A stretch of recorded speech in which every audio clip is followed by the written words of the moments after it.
This 15-minute video provides an overview of the course objectives for Management 503, Organizational Analysis and Management. It will give you some hints about my teaching style and introduce you to a story about the America's Cup Sailing Regatta that I will use to kick off our class discussion during our first session.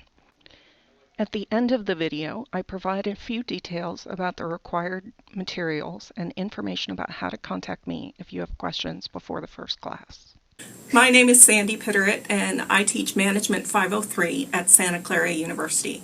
I've been teaching here at Santa Clara since January 2012, and over the last 15 years I've taught at 3 different universities: the Naval Postgraduate School in Monterey, California, Case Western Reserve University in Cleveland, Ohio, and the University of Michigan in Ann Arbor. I earned my doctorate in business administration at Michigan in 1998 with a specialization in organizational behavior and organizational change. I love to teach, and I especially look forward to the first session of each new quarter because I get to meet all kinds of new students. Sometimes my students have extensive work experience, and sometimes they've never held a full-time job. They've all had experience in organizations, though.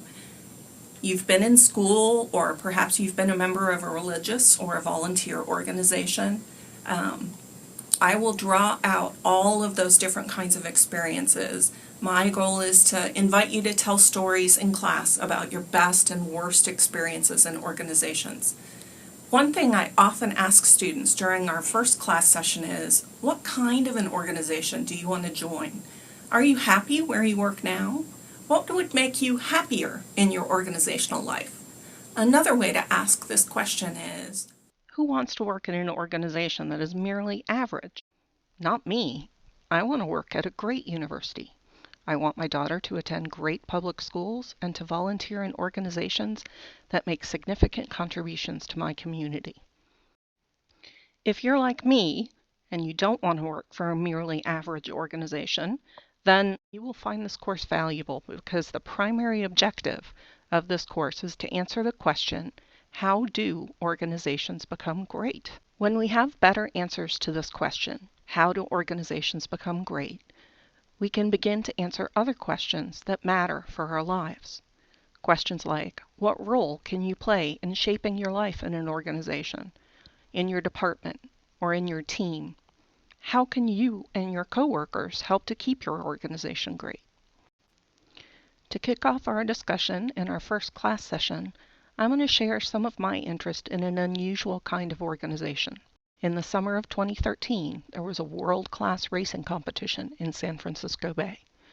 Larry Ellison of Oracle invested hundreds of millions of dollars to win the America's Cup in 2010, and since then he's been investing more to see if they can win the cup a second time. By the summer of 2013, there were 6 big catamarans launched into the bay. Oracle Team USA launched 2 to defend the cup, giving them the advantage over other teams, since they could practice against one another before racing began. 3 international teams hoped to compete for the right to challenge Oracle Team USA. The first came from New Zealand, with 1 catamaran on the bay, and most of their sailors from New Zealand. 2 other international teams came from Sweden and from Italy. So the question everyone wanted answered, which team would be the best? Which organization was the greatest? Would it be the team with the best engineered boat, or the one with the best skipper, or the one with the most sponsors and the highest budget? You may not know much about sailing, but you can probably guess that those answers are incomplete. It won't surprise you to know that from my perspective, as a student of organizations for over 20 years, the answer is this: the team with the best organizational design will win the America's Cup. One key element of organizational design is confronting problems and opportunities. All of these teams have faced problems, but one team faced more than all the others. Sweden's Team Artemis was definitely the underdog. Of all the teams here, Artemis is facing the toughest challenge. Backed by Swedish billionaire sailing fan Torbjorn Tornqvist, Artemis is relatively new to cup campaigning. But tragedy struck in May. Their first boat capsized catastrophically. Crewman Andrew Simpson passed away. Well, there's no magic recipe to overcoming a devastating accident like that. Andrew Simpson was the gold medal winning partner, Artemis skipper Ian Percy. Losing Andrew was, you know, for me it was all about losing my best mate. I mean, that's still always about that, it's always going to be about that. Artemis fast-tracked building their second boat, much stronger and to foil. Quitting isn't in the DNA of Artemis. We have done everything possible to stay in this game, and that's why we're here today racing. We're here for a different reason now, or not solely for competitive reasons, to be part of this competition, to support sailing in the America's Cup. The Louis Vuitton Cup is something that Torbjörn, our owner, is very, very passionate about. And as a team, we feel it's very important that we get out there and race. Fresh out of the box just 2 weeks before the semis, Artemis 2 is a completely unknown quantity. But we do know that racing beside tactician Ian Percy is hotshot helmsman Nathan Outteridge. I guess I'm a bit of an extreme sailor. I love sailing fast boats, you know, things that fly. The Moth is really a huge interest to me, and you know, the fact that the 72s are now foiling, it's right up my alley. This is a great day. It is the culmination of a heroic effort to put this beautiful boat together.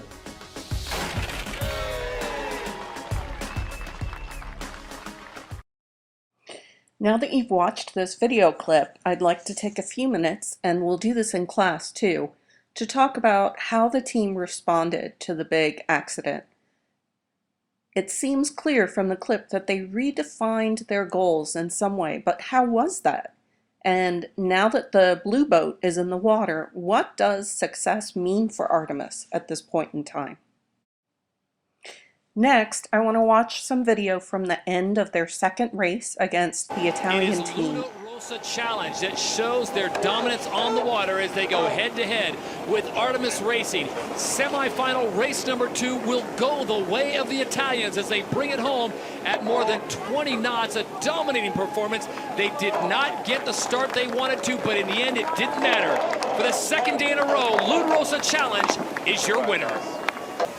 Again, not the best start, but the finish is what counts, and they really turned it on in leg 3. The finish is what counts, but I think like yesterday, and you heard Chris Draper say that in the pre-race, they're going to go back. I don't think they're going to love their performance today. They still need to simply get better. If they're going to make it into the next round and try to make a difference, they've got to get better and stop making some of these mistakes that they're making on the race course.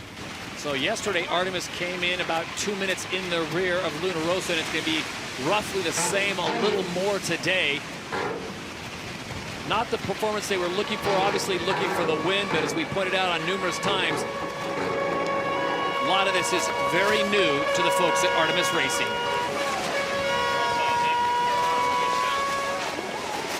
As you can see, both teams are still working to improve their performance. Knowing what specific evidence they're looking for to show that they're getting closer to achieving their key goals is an important part of effective organizational design. In class, I will ask you to share a few thoughts about what evidence the Artemis team is looking for to show they're achieving their goals, and then we'll transition to talking about parallel challenges you're facing in your own organizations. Has there ever been a time when your team wasn't clear about which goals were most important, or about how to measure progress toward those goals?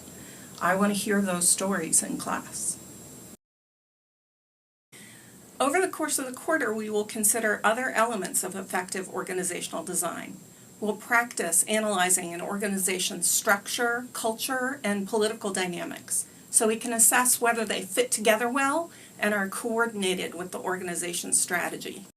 One analogy that I'll return to repeatedly over the quarter is the idea that an organization is like a human body. Just as our bodies have multiple systems that work together to keep us healthy, organizations have multiple systems that help them to be effective. We can think of structure in the organization as being like a body's skeleton and muscles. Without a structure that works, the organization can't move anywhere, can't get anything done. An organization's culture is like the digestive and circulatory system. It digests the resources that serve as the organization's food, and sends those resources through the circulatory system to the employees and the departments that need them to produce valuable outputs. The respiratory and nervous systems of the body are like the organization's political dynamics. If your department is getting starved for oxygen, you don't have enough to breathe in order to get things done, your department will send messages to other parts of the organization in a way that's like your body sending pain messages through its nervous system to the brain. If you think about the analogy of the organization as a body in the context of your own organization, it may help you to consider the ways in which your workplace might be healthy or unhealthy. As a manager, when your team is not making progress towards its goals, it's important to consider which parts of the team's body might be diseased. If you were a doctor, what treatments would you prescribe for your organization in order for it to reach optimal health? On the first night of class, I will provide paper copies of the syllabus, and on the second night, I'll reserve time to answer your questions. Please make sure to purchase the textbook by Gareth Jones, and if you have a chance, check out the course website on Canvas. I'm looking forward to meeting you all on the first night of class, and I hope that you will come excited to learn.